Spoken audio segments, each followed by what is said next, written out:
दोस्तों, money for all channel में आप लोगों का एक बार फिर से स्वागत है। इस वीडियो में हम बात करने जा रहे हैं यस बैंक के बारे में, आरबीएल बैंक के बारे में और आईडीएफसी फर्स्ट बैंक के बारे में।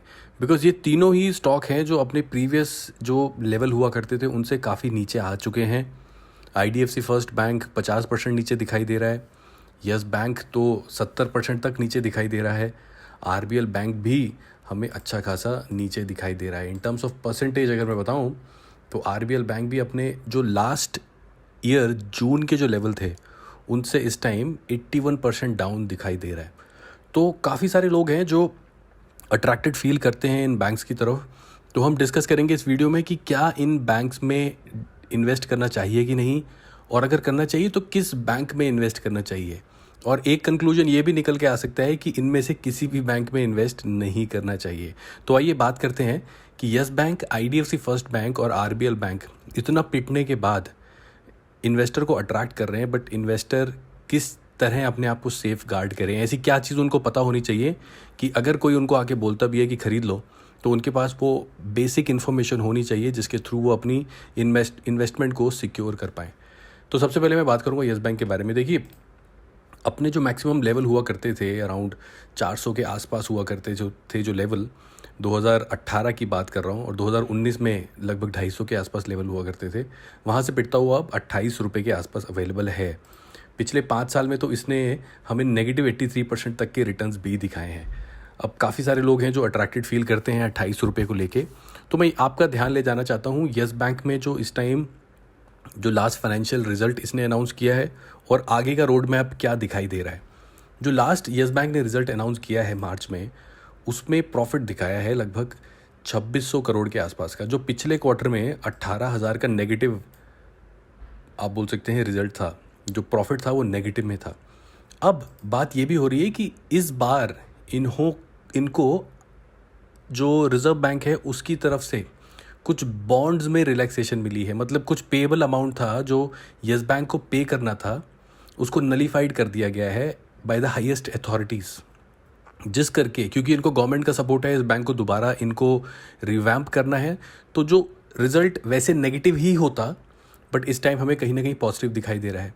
अगर आप मेरी यस बैंक की प्लेलिस्ट में जाके एक यस बैंक की वीडियो उठाएं और देखें कि मैंने उसमें डिस्कस किया है यस बैंक के पूरे रिज़ल्ट को, 2600 करोड़ की जो प्रॉफिट है उसकी पूरी सच्चाई बताई है। एक बॉन्ड है जिसको नलीफाइड कर दिया है अथॉरिटीज़ ने, जिस करके कुछ अमाउंट जो ड्यू था, जो देना था इनको, वो अब नहीं देना है, तो वो अमाउंट इनकी प्रॉफिट में ऐड हो गया है। जिस करके जो रिज़ल्ट जैन फेब मार्च का नेगेटिव में आना था अब वो पॉजिटिव में आया है। बट जो फंडामेंटल सच्चाई है यस बैंक की कि अभी भी एनपीएज हैं, अभी भी प्रोविजनिंग हर क्वार्टर हो रही है। तो यस बैंक में भी फ़िलहाल दो we are seeing a positive result, इस टाइम हमें इन्वेस्टमेंट का नहीं सोचना चाहिए अनटिल अनलेस जब तक हम क्वार्टर में पॉजिटिव रिजल्ट देखना शुरू करें और प्रोविजनिंग कम होती हुई हमको देखने को दिखाई दे। यही कारण है कि यस बैंक में रिजल्ट आया, हमें स्पाइक देखने को मिला, यस बैंक में 30 रुपये तक चला गया था, 31 रुपये तक चला गया था, बट कहीं ना कहीं इसलिए दोबारा वापस सेटल होता हुआ दिखाई दिया है। तो हम डेफिनेटली ये देख सकते हैं कि प्रोविजनिंग और एनपीएज में फ़िलहाल भी हमें कोई राहत यस बैंक में आती हुई दिखाई नहीं दे रही, और इनका जो कासा है वो भी ईयर ऑन ईयर काफ़ी घटा है। तो जब तक पॉजिटिव रिजल्ट नहीं आना शुरू होता, हालांकि इसमें एसबीआई का स्टेक बढ़ गया है, तमाम अच्छे अच्छे जो प्राइवेट बैंक्स हैं उनका स्टेक बढ़ा है यस बैंक में, तो ये बैंक लॉन्ग टर्म में तो जब थोड़ा सा ट्रैक पे आएगा तो आएगा, बट फिलहाल शॉर्ट टर्म के लिए ट्रैक पे नहीं है। जब तक ट्रैक पे नहीं आता तब तक इसमें सवार होने की ज़रूरत नहीं है। तो ये तो यस बैंक की बात है दोस्तों।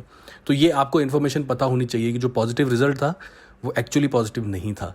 आईडीएफसी फर्स्ट बैंक की बात करता हूँ, तो आईडीएफसी फर्स्ट बैंक में क्या हुआ है, इनके अभी तक रिजल्ट नहीं आए हैं। 22 मई को रिजल्ट की अनाउंसमेंट होनी है, बट फिर भी जो लास्ट क्वार्टरली रिजल्ट थे, जो अक्टूबर नवंबर दिसंबर के रिजल्ट थे, उसमें हमें 1600 करोड़ का नेगेटिव प्रॉफिट दिखाई दिया है, जो पिछले आप देख सकते हैं 1 साल से नेगेटिव रिजल्ट दे रहा है IDFC first bank.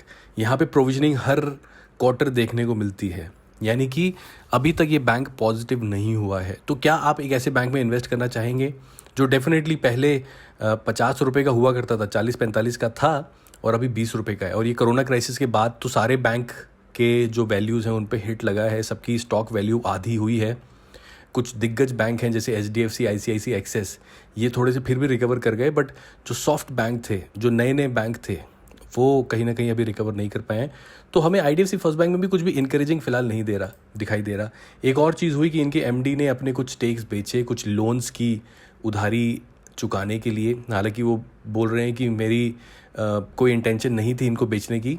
It is not that there is a crisis that he is selling his stocks. अपनी पोजीशन लिक्विडेट की है। कुछ पुराने ईसॉप्स के लोन थे जिनको उनको उतारना था। बट मैं उसको तो एक कम पॉइंट मानता हूँ, बट मैं इसके जो नेगेटिव रिजल्ट है उसको एक बड़ा पॉइंट मानता हूँ। और अभी जैन फेब मार्च का रिजल्ट आना बाकी है, उस पर बहुत ज़्यादा निगाह रखनी है हमको कि क्या वो पॉजिटिव आता है कि नेगेटिव, किस तरीके की बात करती है मैनेजमेंट, प्रोविजनिंग कैसी होती है। 22 तारीख को ही है वो रिजल्ट, कुछ दिनों में ही है, अगले हफ्ते। तो देखना होगा कि आईडीएफसी फर्स्ट बैंक क्या प्रोविजनिंग कम होती हुई दिखाई दे रही है हमको। क्योंकि अगर दोबारा से उन्होंने नेगेटिव रिजल्ट अनाउंस कर दिया तो बहुत से लोगों का जो विश्वास था, जो इनके एमडी बोल रहे हैं कि अगले क्वार्टर से प्रोविजनिंग नहीं होगी, हम प्रॉफिटेबल होंगे, जो इन्होंने दिसंबर में भी बोला था, दिसंबर क्वार्टर के लिए भी बोला था, बट दोबारा प्रोविजनिंग हुई और 1600 करोड़ के नेगेटिव रिजल्ट हमें देखने को मिले। बैंकों को तो प्योरली एंड प्योरली उनके फाइनेंशियल नतीजों को देख के ही जज करना है, not at the cost of what commentary इनके कॉरपोरेट मैनेजर्स दे रहे हैं। बिकॉज येस बैंक में लास्ट पूरे साल जो कॉर्पोरेट गवर्नेंस थी, जो इनके हायर पोजीशन के मैनेजर्स थे, वो यही बोल रहे थे कि bank will be back on track, fund raising हो रही है। वो तमाम बातें झूठी साबित हुई और पूरे साल जो मार्केट ने एस्टिमेट किया था कि शायद फंड रेजिंग हो जाए because they were trusting their senior management, वो कहीं ना कहीं झूठी साबित हुई। और पूरा बोर्ड ही गवर्नमेंट को फिर बोर्ड को नलीफाइड करना पड़ा और एक नया बोर्ड इस टाइम काम कर रहा है under the supervision of SBI and RBI. तो ये हमें दोनों में पता लग रहा है कि ना तो येस बैंक में इन्वेस्टमेंट की राय है, ना ही आईडीएफसी फर्स्ट बैंक में इन्वेस्टमेंट की राय है। इन बैंक्स को इसलिए चूज़ किया गया है क्योंकि ये बैंक्स इस टाइम बहुत नीचे के बॉटम्स दिखा रहे हैं और काफ़ी सारे सोर्सेज हैं जो इस टाइम इनमें बोल रहे हैं कि आप खरीदारी कर लीजिए। बट हमें कुछ सच्चाइयाँ पता होनी चाहिए जिससे हम अपने आप को सेफ गार्ड कर पाएँ। तो आईडीएफसी फर्स्ट बैंक में भी जब तक पॉजिटिव रिजल्ट नहीं आना शुरू होता, भले ही ये बैंक उस टाइम 30 रुपये या 35 रुपये का मिले, तब तक इसमें इन्वेस्टमेंट नहीं सोचनी चाहिए फॉर लॉन्ग टर्म।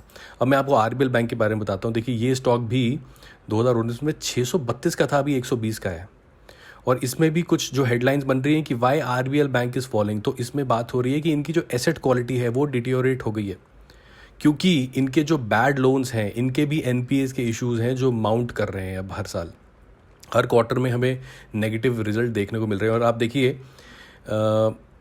रिज़ल्ट इनका नीचे जाता हुआ दिख रहा है। 247 करोड़ जो पिछले साल मार्च में था, इस साल मार्च में 114 करोड़ है। रिज़ल्ट कितने बुरी तरह इम्पैक्ट हुए हैं। हालांकि इनकी जो ऊपर की रेवेन्यूज़ है उसमें बढ़ते हुए ट्रेंड हमें दिखाई दे रहे हैं, बट रिजल्ट्स जो पहले 250 करोड़ के आसपास हुआ करते थे, अब 114 करोड़ हैं। और पिछला जो क्वार्टर था, दिसंबर क्वार्टर, वो तो 70 करोड़ के आसपास ही रह गया था। तो आरबीएल बैंक में भी हमें जो रिज़ल्ट के ट्रेंड हैं वो इतने एनकरेजिंग नहीं है। पिछले साल के मुकाबले बॉटम लाइन ऑलमोस्ट हमें आधी होती हुई दिखाई दी because of the NPAs and the bad loans. तो ये बैंक भी डिटोरेट हो रहा है। इसकी टॉप लाइन और बॉटम लाइन दोबारा से वो 600 के लेवल दिखाएगी, ऐसा नहीं लगता इनके नंबर्स को देखते हुए। तो क्या आरबीएल बैंक में इन्वेस्ट कर देना चाहिए? देखिए, आरबीएल बैंक फिर भी येस बैंक और आईडीएफसी बैंक से सही पोजीशन में है, बिकॉज अभी भी यहाँ पे थोड़ी बहुत हमें पॉजिटिविटी दिख रही है रिजल्ट के पॉइंट ऑफ व्यू से। बट इनकी प्रोविजनिंग और इनके एनपीएस पे नज़र रखनी होगी। अगर किसी को इनमें सच में लंबी सवारी करनी है तो ये देखें कि क्या क्वार्टरली इनके जो प्रोविजनिंग है वो नीचे जाती हुई दिख रही है कि नहीं, कासा किस हिसाब से ग्रो कर रहा है। तो हमको प्योरली एंड प्योरली फाइनेंशियल्स देख के ही इन पिटे हुए बैंकों में इन्वेस्टमेंट का सोचना चाहिए। सो तीनों बैंकों में से yes bank, IDFC first bank और आरबीएल बैंक फिर भी हमें रिजल्ट पॉइंट ऑफ व्यू से थोड़ी बहुत उम्मीद दे पा रहा है। बट जो बाकी चीज़ें हैं, जो बाकी दो बैंक हैं, वहाँ पे तो हमें बिल्कुल भी जो प्रॉफिटेबल पार्ट है वो भी नेगेटिव में दिखाई दे रहा है। आरबीएल बैंक में एटलीस्ट हमें प्रॉफिट आते हुए दिख रहे हैं जो सीक्वेंशली हमें बढ़ते हुए दिखे हैं। तो आरबीएल बैंक में फिर भी आप एट ए रिस्क लेवल आप सोच सकते हैं इन्वेस्ट करना। और आरबीएल बैंक का मैं आपको पी रेशो भी दिखाना चाहता हूँ। अगर आरबीएल बैंक एक फिर भी कंपैरेटिवली तीनों काउंटर्स की अगर फिर भी एक रीजनेबल काउंटर लग रहा है, तो पी रेशो भी हमें 12 की दिखाई दे रही है, यानी कि हल्का सा इंटरेस्ट है अभी भी आरबीएल बैंक में लोगों का। तो out of all three RBL bank में फिर भी थोड़ा बहुत इन्वेस्ट कर सकते हैं, बट क्वार्टरली जो नतीजे हैं उनमें प्रोविजनिंग पे बहुत ज़्यादा निगाह हमें रखनी होगी तभी। सो दोस्तों, ये मेरी राय है तीनों बैंकों को लेके। आई होप आप कहीं ना कहीं एग्री करते हैं, और अगर आपका कोई कॉन्ट्राडिक्टरी ओपिनियन है और भी कोई पॉइंट ऑफ व्यू है तो कमेंट बॉक्स में कमेंट ज़रूर शेयर करें। तो दोस्तों, इसी के साथ I wind up the video. Thank you so much for watching.